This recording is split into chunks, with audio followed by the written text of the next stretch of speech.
Love ya. Okay. The reason we meet here, boy, that's loud, isn't it? It's okay, it's okay. The reason we meet here is because this is the best place to meet. It really is. It's a great place.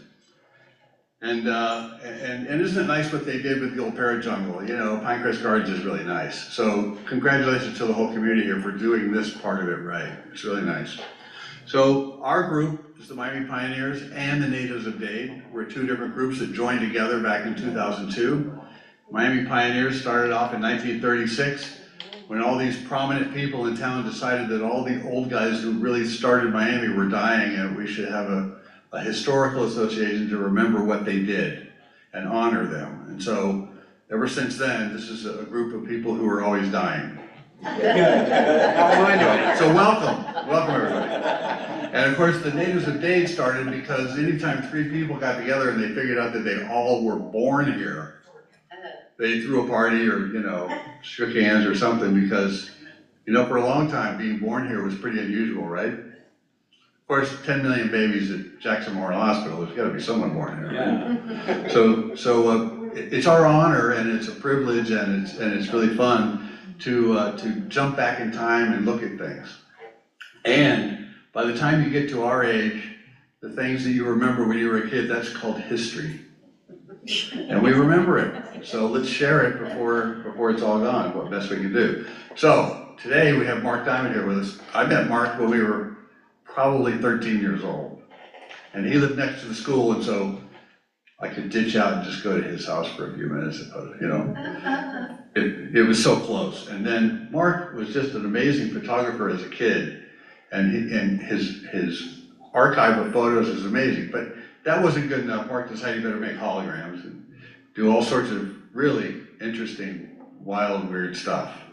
And so we have this wonderful combination of looking back at what it was like when we were kids, and through the whole, you know, back when the hippies were, you know, protesting Vietnam, and all the way through the weird disco era, and the growing of Miami, all the architecture that appeared and the things that were lost. I think we have some echoes of that today, don't we, Mark? I think so. And then strange things like flowers that move around in 3D, and, you know, remembering old people, and flying around in a helicopter and shooting pictures, and that's just sort of the tip of the iceberg. So without ruining his presentation completely, ladies and gentlemen, let's welcome Mark Diamond.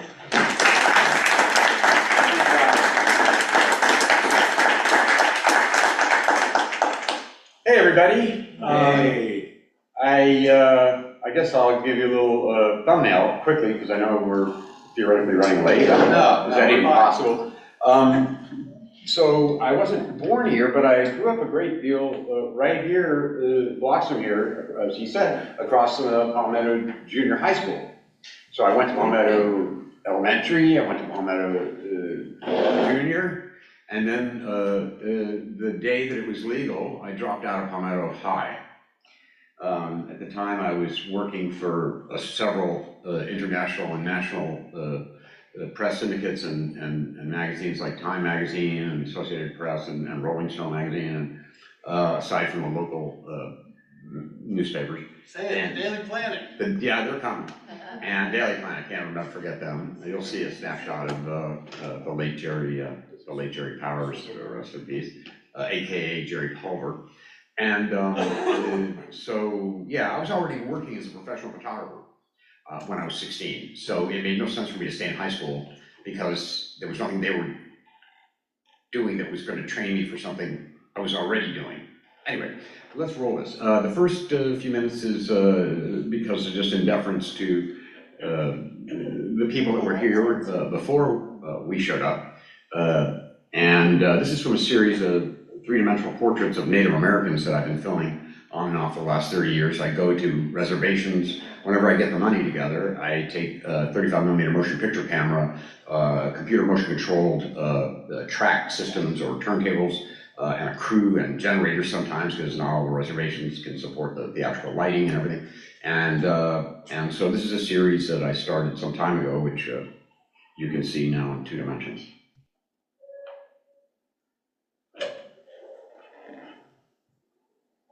What do we do to, okay, I can figure that out.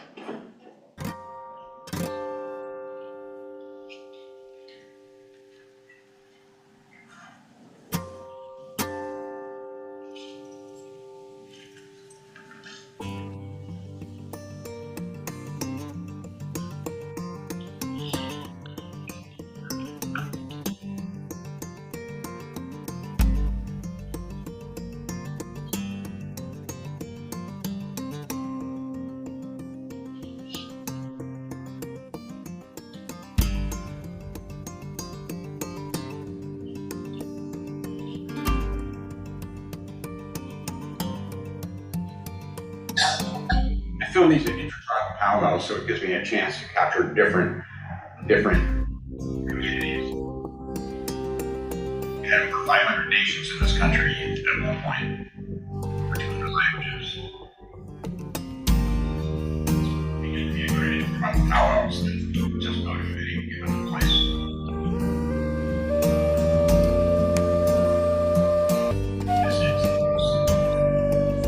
That's Bobby Henry, he's one of ours. He's in Dade.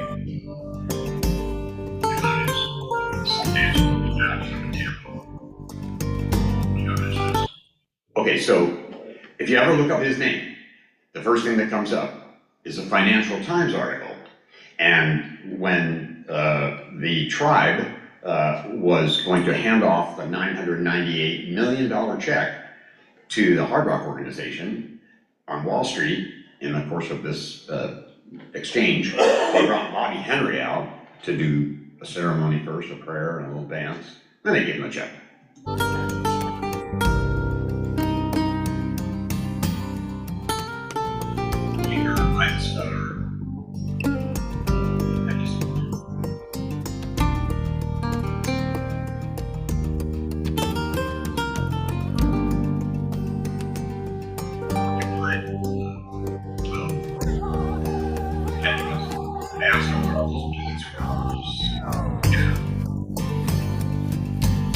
It's the story of my life.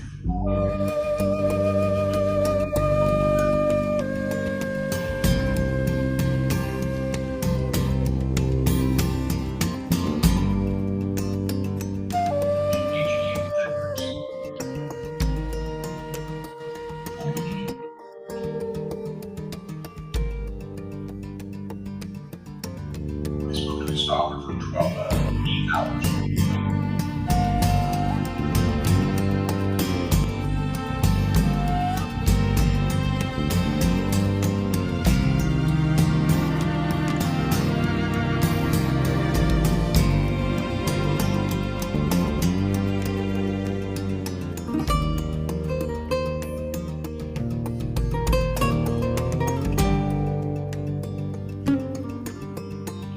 Hopefully this footage will all be transferred by laser holograms.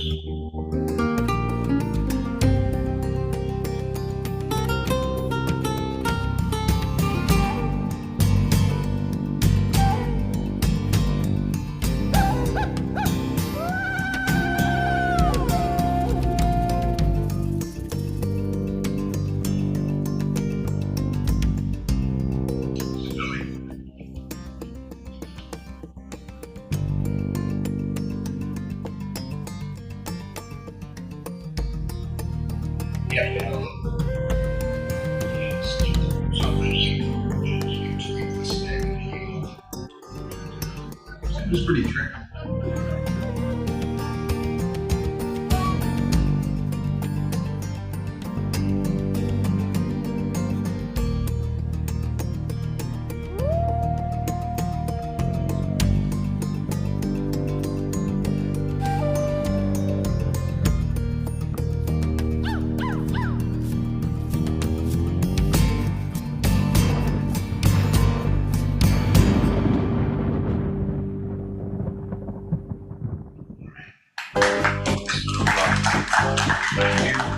Since I was a little kid.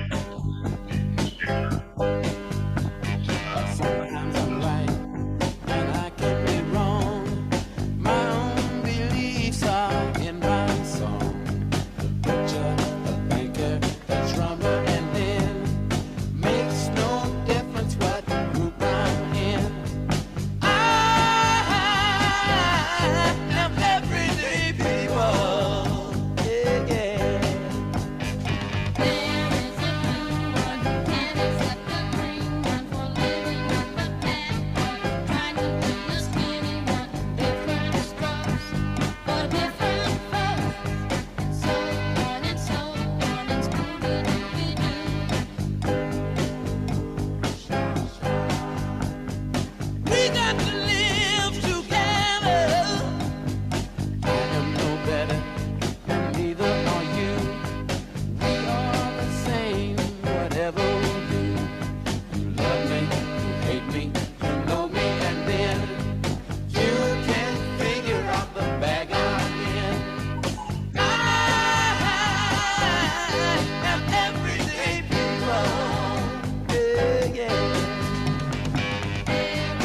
So throughout all this, I've had the extreme good fortune to basically kind of force kind of existence.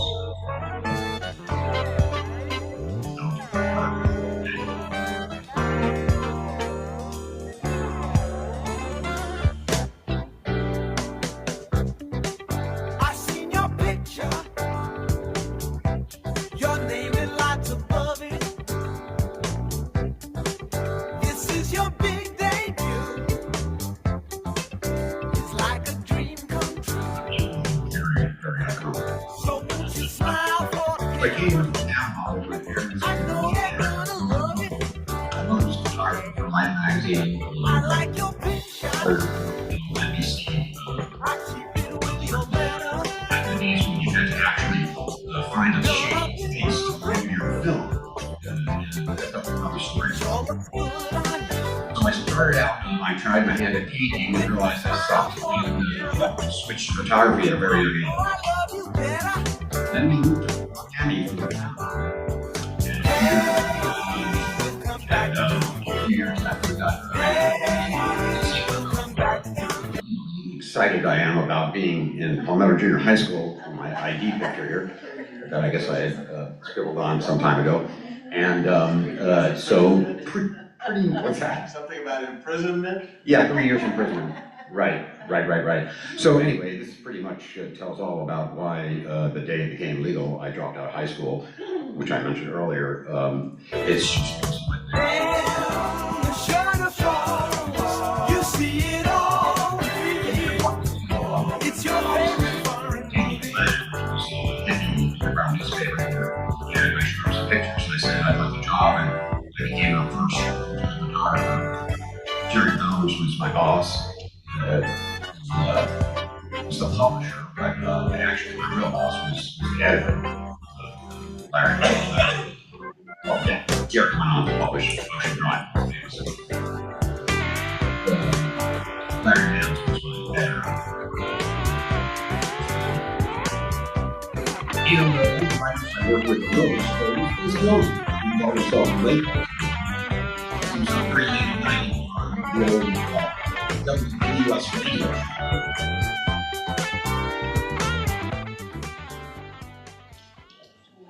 I also worked for other local papers like the Village Post, publisher Emily Gibb. And this was Coconut Grove in 1972. It's really true how nothing matters. No mad, mad world and no mad hatters. No one's pitching 'cause there ain't no batters in Coconut Grove. Don't bar the door, there's no one coming. The ocean's roar will dull the drumming of any city thoughts a city way. The ocean breeze is cool, my mind. The salty days are hers and mine, just to do what we want her. That whole series of Disappearing Miami that I created. Tonight we'll find a tune that's ours, and softly she will speak the stars until sun up. It's all from having someone knowing just which way your head is blowing. Who's always warm like in the morning in Coconut Grove.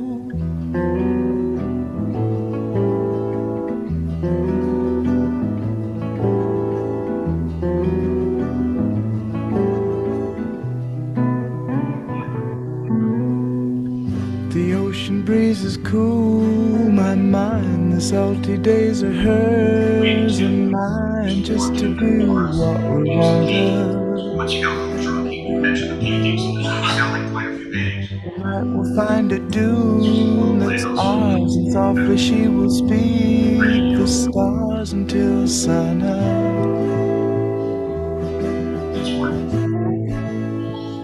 It's really true how nothing matters. No mad, mad world and no mad hatters. No one's pitching 'cause there ain't no batters in Coconut Grove. He actually to this two-story blue and white motel where the Grand Bay is now, across from the Dinner Key. And Emily Gibb, my publisher, said, editor-publisher, she said, go photograph this guy. He's going to be playing at a place called The Flick, by the University of Miami, now known as the Titanic. And he had no hit records. I didn't know who he was. So I went to the second story, knocked on the door, and he was there embroidering his jeans.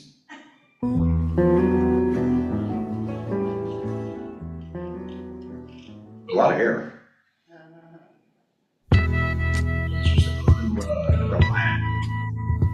And aside from the publishing the planet, also was concert promoter. Something happening here. What it is ain't exactly clear. There's a man with a gun over there, telling me I've got to beware. Both of them occurred on Miami Beach. And because of these photographs, there was something called the Liberation News Service, the LNS, out of New York City. And through no nepotism or any awareness on my part, my brother was actually one of the three founders. But it was like the Associated Press, and basically all the places around America where there were like hippie enclaves, let's say, Berkeley, Ann Arbor, Miami, they all had their own independent newspapers, the kind of lefty-leaning, stoner kind of hippie papers. And so they all sent their photographs, cartoons, and writing to the LNS in New York, and they would make copies and send them out snail mail to all of the other hippie papers. So unbeknownst to me, the pictures that I was taking of Rocky Pomerantz, who we saw a minute ago, Miami Beach police chief, and in that same picture there's Alton Foss, who was the, actually that was Tom Forsyth. He started High Times magazine, supposedly with CIA money, later blew his brains out in that office. But he was on the cover there, on that article, and Rocky Pomerantz, they said. So it was a big build-up before the '72 conventions because it was a riot in Chicago 4 years earlier. And so while I was photographing all of these politicos and the people who were coming, the hippies and the yippies and the zippies on the pseudo-anarchistic side, all the federal people were also planning, because after what happened in Chicago, they were hoping to kind of keep it down. And so the pictures I was taking here were syndicated all over the country, unbeknownst to me. And a gal by the name of Annie Leibovitz, who was the lead photographer and photo editor for Rolling Stone, picked up the phone and called me. And she says, this is Annie Leibovitz. Now, I knew exactly who that was, because Rolling Stone was like, an amazing magazine, and her work was amazing. But she had no idea I was this long-haired stoner, just dropped out of high school, 16-year-old kid. She just knew that she liked my pictures and she needed me to help. So I said, what can I do? And she says, I didn't explain to her that I was 16, I just rolled with it. And she says, I need you to go to the Fontainebleau Hotel, to the Poodle Bar, meet Hunter Thompson, and take it from there. And I'm like, how do I know what he looks like? And she says, you're gonna figure that out. So for whatever reason, they let me into the bar at the hotel, at 16, and he was the only one in the bar at 10 in the morning, and 3 sheets of the wind. And I walked up to him, I said, Andy, Sunday, I'm gonna be illustrating this. And he says, get out of here, kid, the story's in the street. And I just did a 180 and walked out, and I never even took a snapshot of the guy because I was so intimidated. It was like, he was right, the story was in the street. And that was that. Children, what's that sound? Everybody look what's going down. Started High Times later. He was the head of the Zippies. There's battle lines being drawn. Inaugural Nobody's right if everybody's wrong. 1,200 people on the street of in their minds. 1,200 people. So much resistance from behind. Time we stop. Hey, what's that sound? Everybody look what's going down.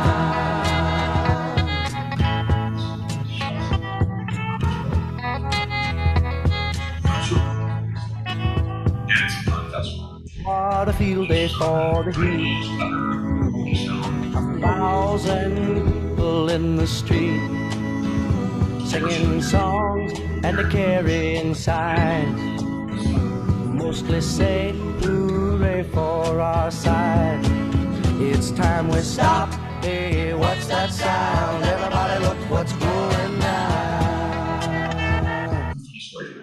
So at this scene with Jerry Rubin and Abby Hoffman at the University of Miami, I was photographing everybody.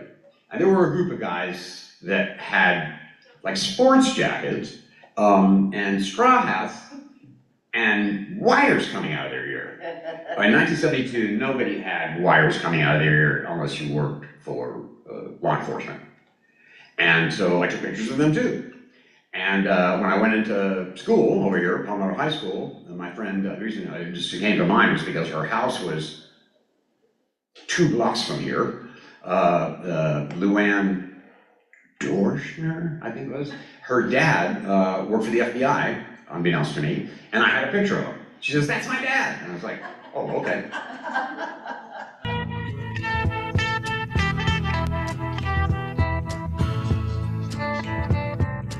Paranoia strikes deep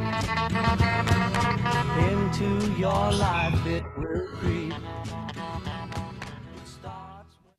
Okay, so here are people performing in Miami, anywhere from, actually not just in Hollywood,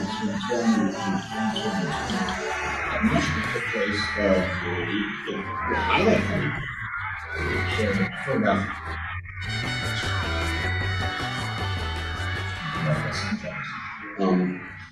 I just see a bunch of people screaming. Anyway, so here's what happened. I read a little article while this was going on, the New York Times stuff, the New York School of Philosophy opening up, and I had seen holograms once before when I was 12 years old, 5 years earlier, but I had no idea how they worked or wanted to know. I went up to New York and spent a week in a laboratory, a laser laboratory in the basement, and I got hooked. I came home, I told my parents I needed to buy a quantum mechanical device. It's called a laser. And I found a used one for only $1,500. And in 1974, that I could have bought my old Dade Chevy. The only laser my parents had seen, probably anyone had seen, was in James Bond movies. So they weren't in a big rush for me to convert the garage into a laser laboratory until I explained to them I was neither going to hurt the house or myself or anyone else. So anyway, they conceded, and I bought my first laser, 30 milliwatt, in the Alps. And I then proceeded to schlep 2,000 pounds of sand, cinder block, wood, heavy-duty truck inner tubes, and built vibration isolation tape. If anything moves more than a fraction of a millionth of an inch when you're making a hologram, you get no hologram. A lot of people came to visit Dr. Stephen Dunn, who started the Media Lab, and Ram Dass. These were people in the garage, a few blocks from here at my parents' house. Dr. James Faratak, Ian Farola, a geologist and geologist, Stanislav Grof, Dr. Grof, wrote LSD psychotherapy. Anyway, some really amazing people showed up there. Peter Tompkins, who wrote Secret Life of Plants, Secrets of the Pyramid. A lot of people showed up there. Educators, students, spies, you name it. Everybody wanted to know what was happening.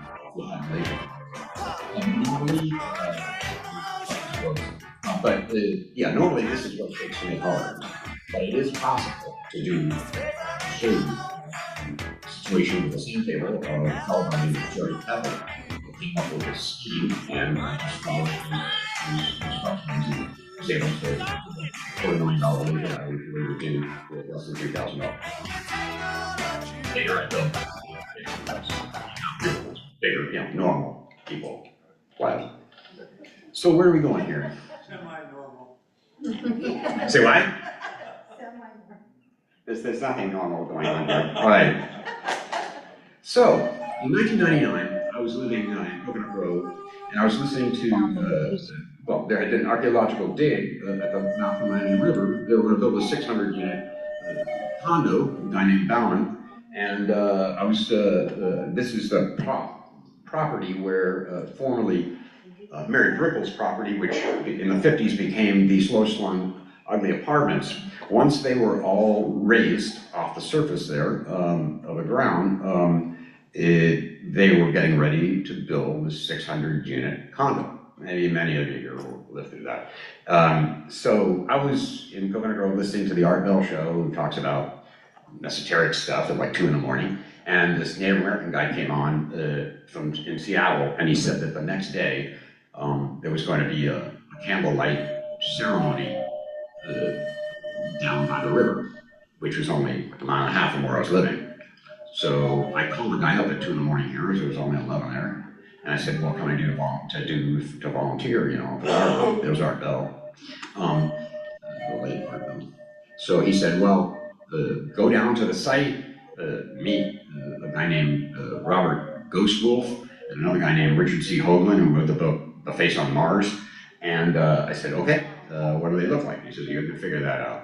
So there they are. And for the next 35 days, I documented everything that was going on in and around the circle, including going so far as to setting up what was affectionately known as the Circle Cam, which was basically a live video camera in the DuPont Plaza. Oh yeah, there was that underwear guy. Yeah, some crazy people showed up. All right.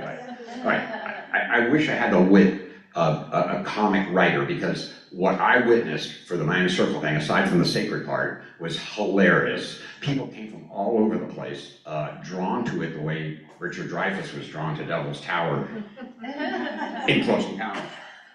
There was even one young guy who looked exactly like Richard Dreyfuss, and he told me this whole story about being in Chicago the night before, and so shaman told him that he had to get, to Miami to this thing. There was one lady that showed up. She called herself the Empress of Washita, and she came from Louisiana, and she explained to me that Ronald Reagan had given her permission to go to the Library of Congress, and she had uncovered the fact that the Louisiana Purchase was never paid for. And by virtue of that, she and her entire family owned all the property from Louisiana to the tip of Florida. So she showed up to claim that. There was a Mexican shaman guy and his devotee or whatever. I actually did a ceremony with them in the middle of a circle with a conch shell, since they played trumpet at the time. And so that was quite astounding, blowing the conch in 4 directions. Kind of eerie, just the bounce of the sound. The whole thing was very, very, very powerful being there. I'll tell you one thing. So Robert Carr, I've worked with Dr. Carr for over 20 years now in different capacities, imaging and whatnot, but he was the lead archaeologist. But there was a guy named T.O. Riggs, and he lives in Coconut Grove, or at least he used to, and he was a Miami-Dade surveyor for like 25 years. They called him Riggs. And one time I went to visit him in Coconut Grove while all this was going on, and I said, Riggs, did anybody take dowsing rods around the property? And he says to me, how do you think I found the circle? And I'm like, what are you talking about? And he points over my shoulder, and I look on the wall, and there's his dowsing rods. So it was actually T.O. Riggs who made the discovery of these post holes.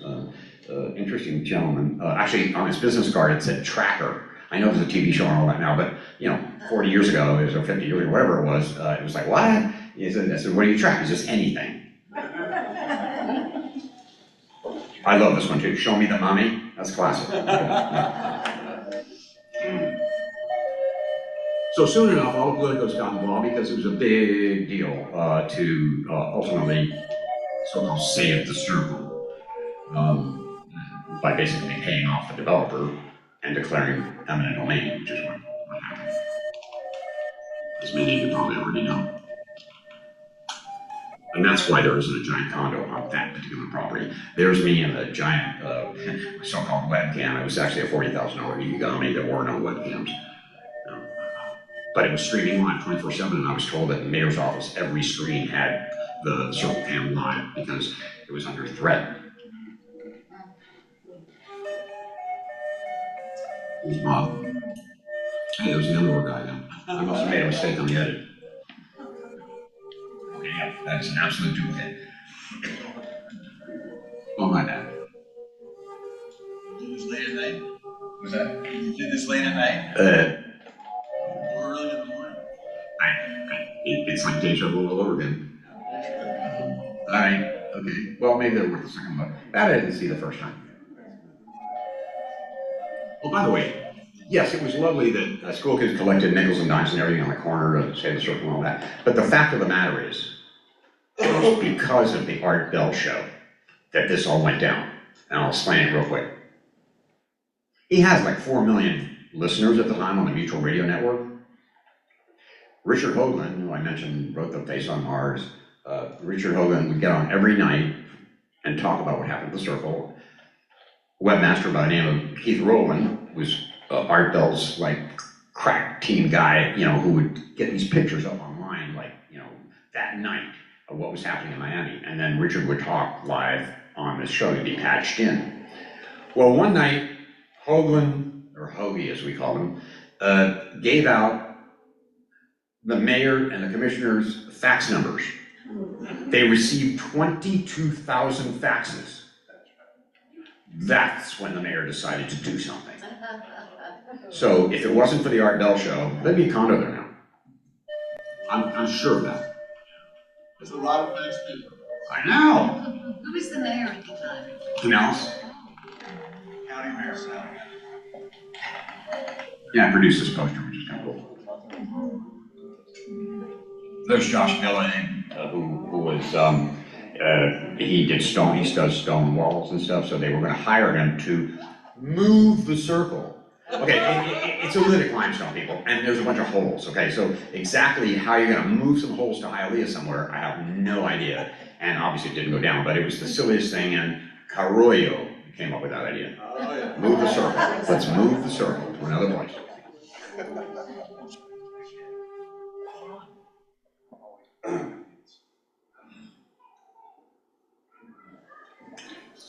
It was my first experience of what I want to call internet vigilantism, not in any mean way. It's just that the idea that the internet, that people on the internet could all get together and cause some change in this local scenario, I just never would have even thought that something like that was possible. Crowdsourcing a movement like that. So these are some two-dimensional versions, which I can show you later in 3D. I've done the partial atlas of Miami in 3D for helicopters with 350 scenes in 3 dimensions. I'm going to grow the vehicles up to Avatar. Don't think sorry's easily said. All this 2D stuff is really in 3D. Why turning tables instead? You've taken lots of chances before, but I ain't gonna give any more. Don't ask me, that's how it goes.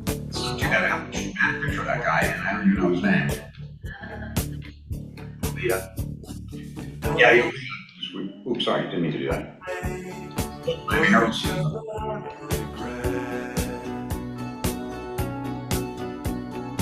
don't let the fire rush to your head.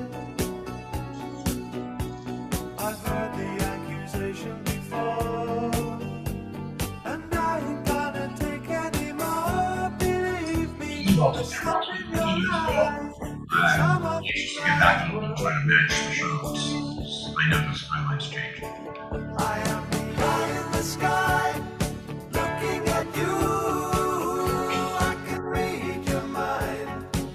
I am the maker of rules, dealing with fools. I can cheat you blind, and I don't need to see anymore to know that I can read your mind. I can read your mind. I can read your mind. I can read your mind. Don't leave false illusions. That was one of the most exciting rides I've ever had in my life. The helicopter pilot, who was a police pilot in a police helicopter, could do whatever he wanted. And so he asked me if he had ever given me the Apocalypse Now tour. This is an ex-Vietnam helicopter pilot who was working for Miami-Dade as a cop. And I said, no. Does it come with music? And he says, no. And at that moment, we were about 135th and 125th and Biscayne, and where Olita Park is, and he dropped down into Olita between the mangroves. We were about 10 feet away from the ground. I guess it's legal, he's a cop, I don't know. Anyway, and so he started doing this, and he started humming the Wagnerian thing, and going like this, and my stomach was in my throat, but it was really exciting.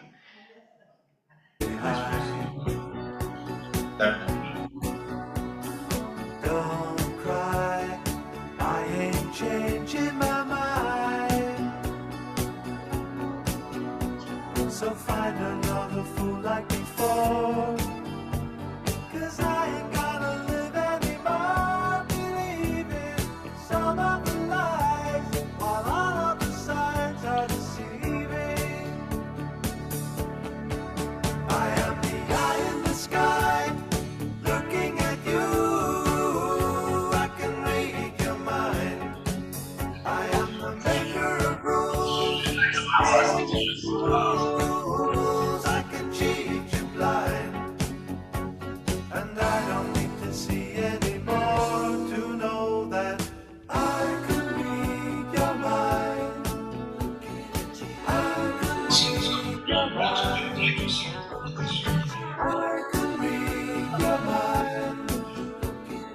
I can read your mind. I am the eye in the sky, looking at you. I can read your mind. I am the maker of rules, dealing with fools. I can cheat you blind.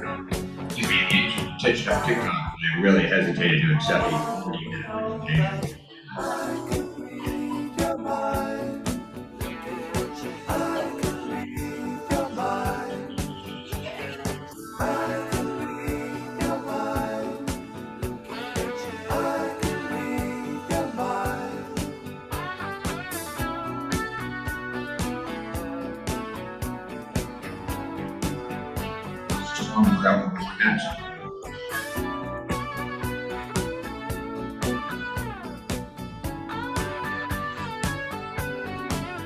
This one.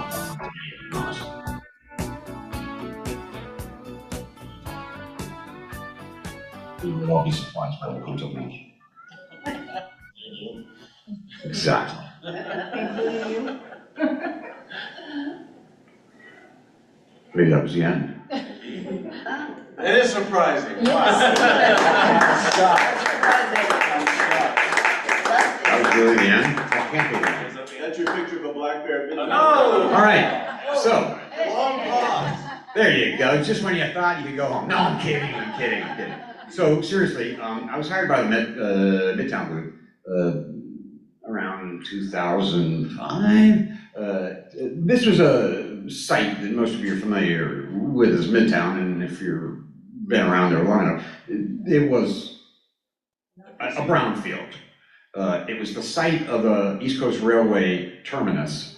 So if you were getting on a train in Newark, Philly, New York, what have you, to go to Miami, that's where you'd end up, on 36th Street and Northeast 2nd Avenue. And so they built Midtown there, and they hired me to film it in 3D in time-lapse. So technically it's the world's first panoramic hyper-stereo time-lapse. And you won't see it here in its entirety, but you see some of it. It's a little deep.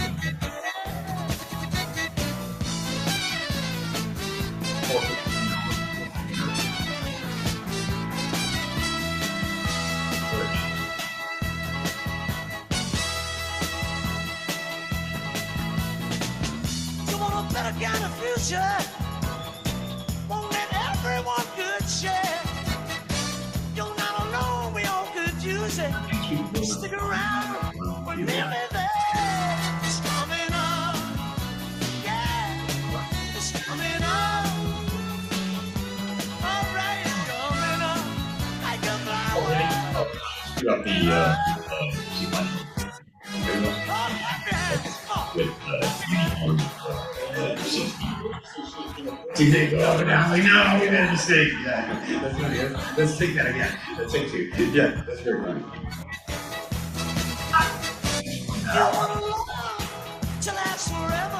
That's an interesting project.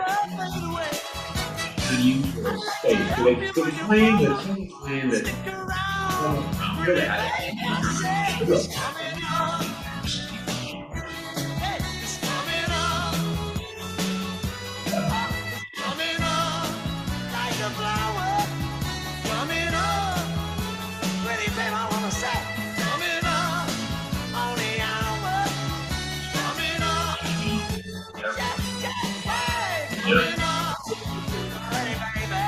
Okay, well, pages 30, 40, this number, 11 stories.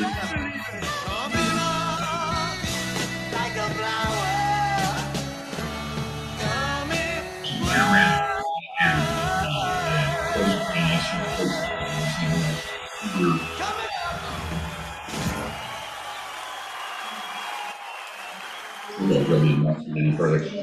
Let's go. Where do we go from here?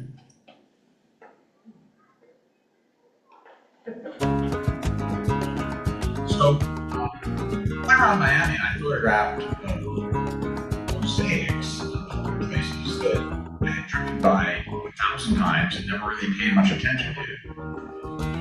There's wide views, the installation, the pieces themselves, and that's some detail. It's actually quite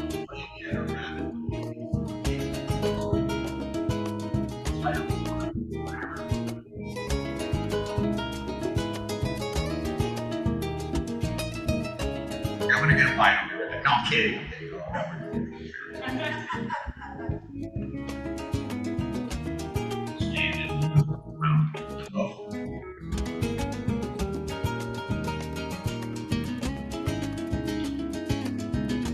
It's actually quite amazing because you drive by these things a zillion times, and then when you're like face to face with them, they're amazing. Some of them you can't get face to face with because they're way up. Specifically a couple of churches one next to the old army.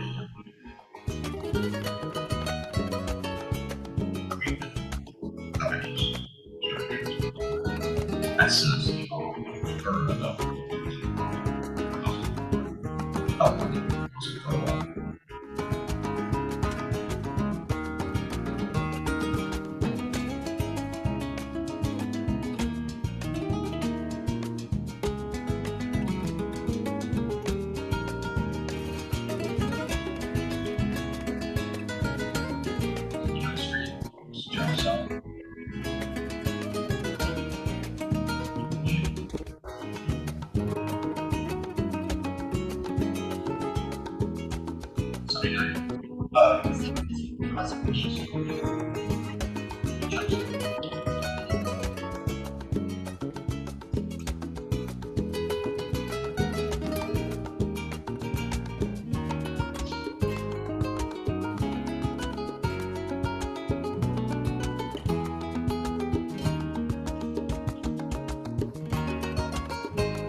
that one's too high to really appreciate it until you slow down.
All right.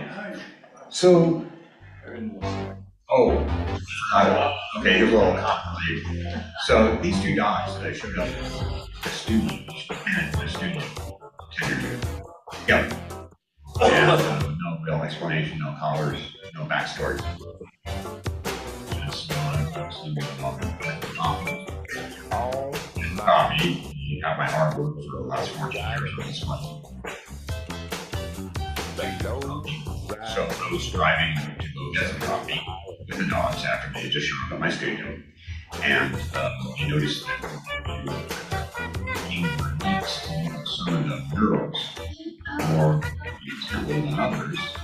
I know I'm anthropomorphizing, but it just seemed like they had an eye for this. So I had my camera with me and I just leaned over while I was driving. I just took one picture on my way to get the coffee, and I realized it was so hilarious that I took it with me every time I went to get coffee.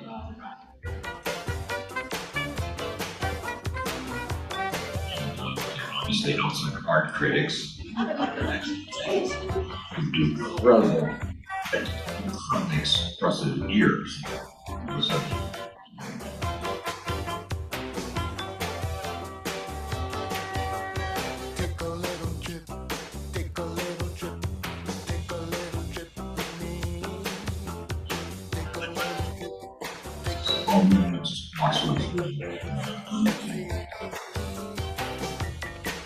Studio was in Alcata at the time.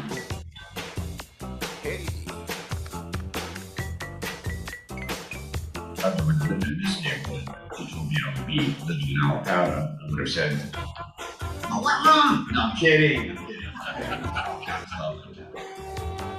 But when I was in high school, this is stays a little hard. Car is low. There's a flyer.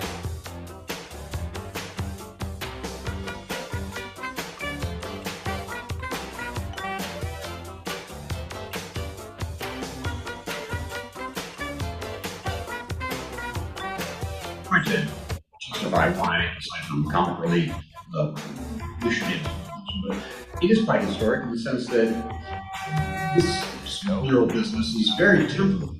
It's a temporal art form. None of these exist anymore. Low rider, don't drive too fast.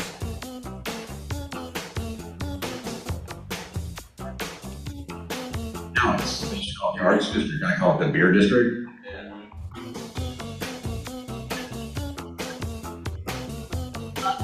Oh, Belmont and Louise. It was originally Belmont and Louise because they were two bitches on the run when they showed up. But I used to be a fan of the Jeffersons, so I switched Louise to Louise.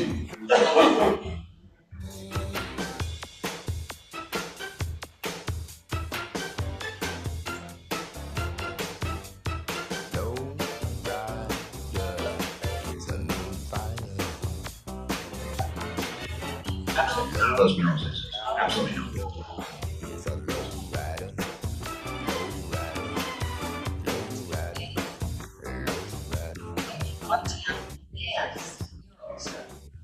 You're not allowed to have a beer girl in Miami Springs. Oh, okay. So, I think we're coming to the end.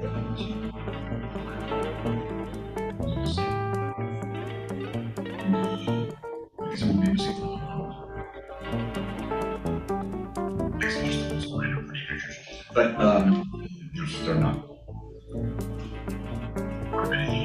general documentation. I have, right now I'm shepherding about 6.3 million images across in redundancy and 80 terabytes.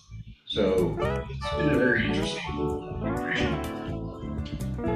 Filming from what I call the transmogrified streets of Lakewood. Basically, it's a casebook. So situation. At one point, there were 16 artists, studios, and galleries in Lakewood, and that's gone. Of course, it's gone. There's nothing wrong with that. And yeah, that sort of thing. It's a service now, basically. So I've been working on a series now all these years. Over 100 artists, creatives here in Miami. There's Roberto Pacheco, rest in peace. He claims that's the best picture ever taken of him. And he says, and I've had 1 million. And which I believe.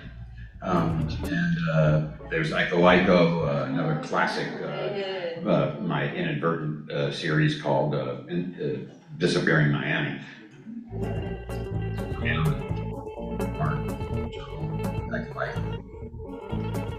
I've been filming ever since these digital cameras started behaving proper in the dark. I mean, started filming. It was Amazon on over Fairchild. There's quite a bit of work actually around Fairchild.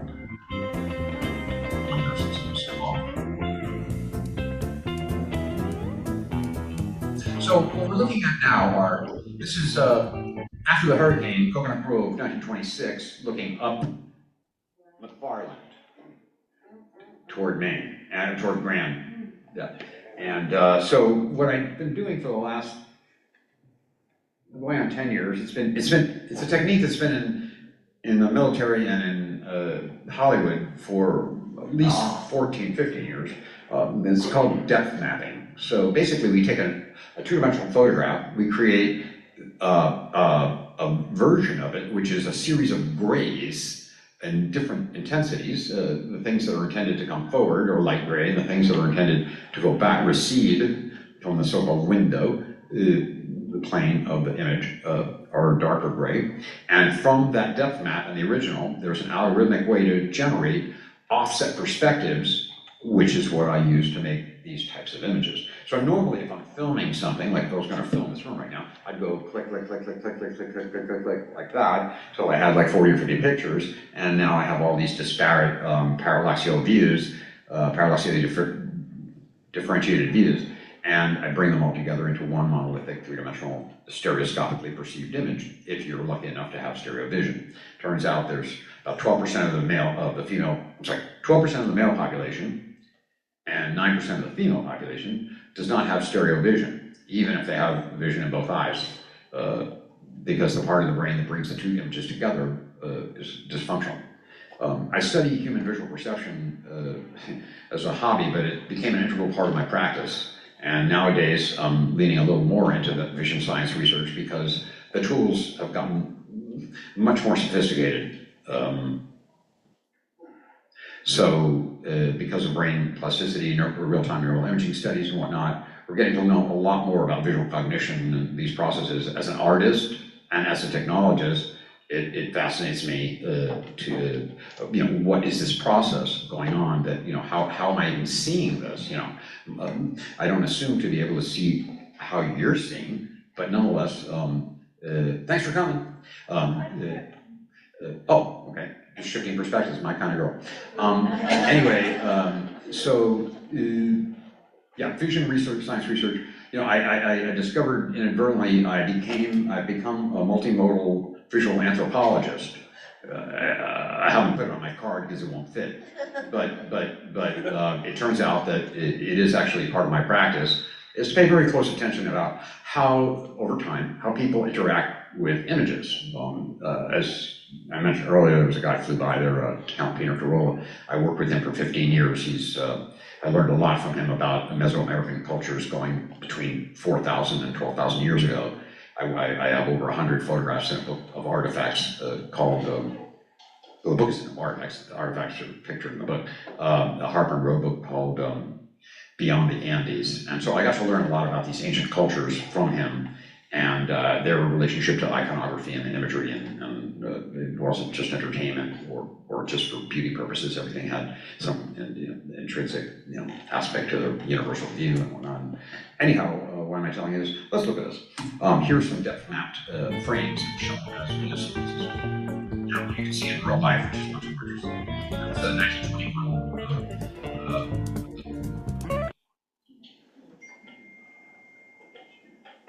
Walter O. Bentley, 1921, in his first 3-liter Bentley. This is 1832 James John Audubon, obviously, White Heron.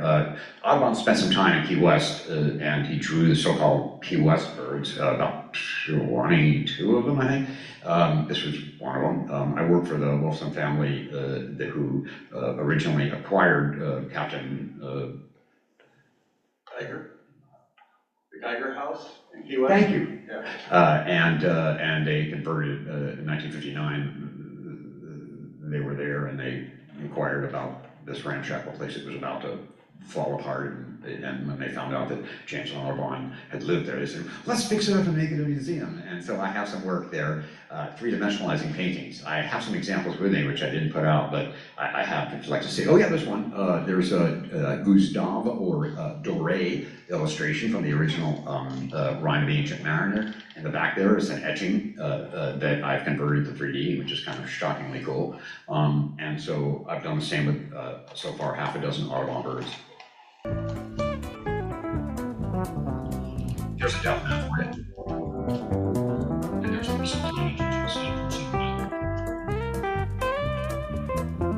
That's what I'm down to. There's a road twice.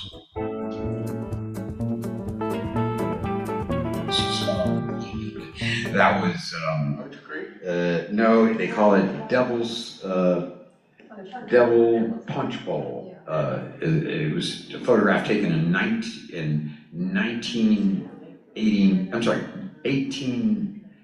1890s in Brickell. Those guys were archaeologists with the ties on, which is hilarious. I guess they weren't doing a lot of the digging. I did that for the Historical and Archaeological Conservancy that's run by Bob Carr, Dr. Carr. This is Ocala, not South Florida, sorry, but it is really cool.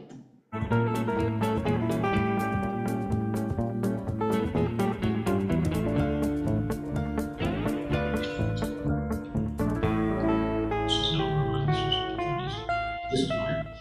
So, yeah. So I was approached by this lovely couple, Israeli couple, billionaire couple, who bought the old Golden Sands Hotel on Miami Beach, 69th and Collins. And they were in the process of building what at the time was the highest per square foot residential in Miami, which was called the Atelier. And in the process, they did a lot of, well, you can call it damage, I guess, to some of the historical config, and the Historical Commission on Miami Beach asked them to, before they could get a certificate of occupancy, to show them what they were going to do to provide some kind of a visual tip of the hat to the original architecture. And that's when they came to me. And so working with old-fashioned photographs of its prior incarnation, which is the Bombay here. It also became later the Golden Sands, same location, across from the Publix now. And so in the historic lobby down there are 4 very large, I'm sorry I couldn't bring one, historic photographs taken from photographs and also from postcard even, yeah.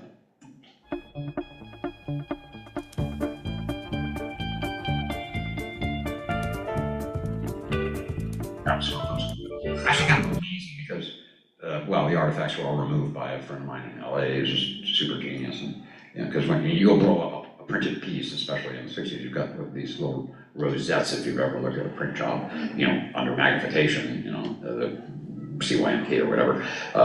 Anyway, those are all gone. This thing is about 4 feet tall. We combined, that was a postcard that combined 2 pieces. fun project. I want to get a lot. Jesus, want to say Johnny. Thanks. Say change hat. Isn't that great? It's classic. And by the way, I didn't make up that green. That was the picture in the postcard. Yeah. I mean, that was the color in the postcard. Yeah, classic stuff. Really, really fun project. Well, that's the end of my prepared presentation. I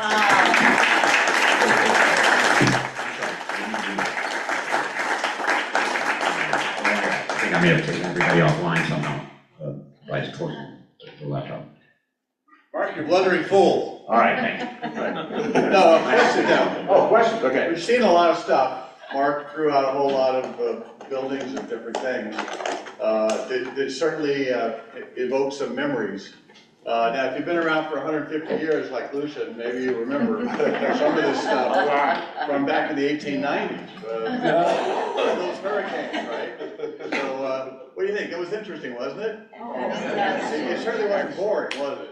No, you got the no boring route, you know, so, yeah. I try not to be. Yeah, so, you know, it's fun to look back and all this stuff. So, questions, comments for Mark, anybody?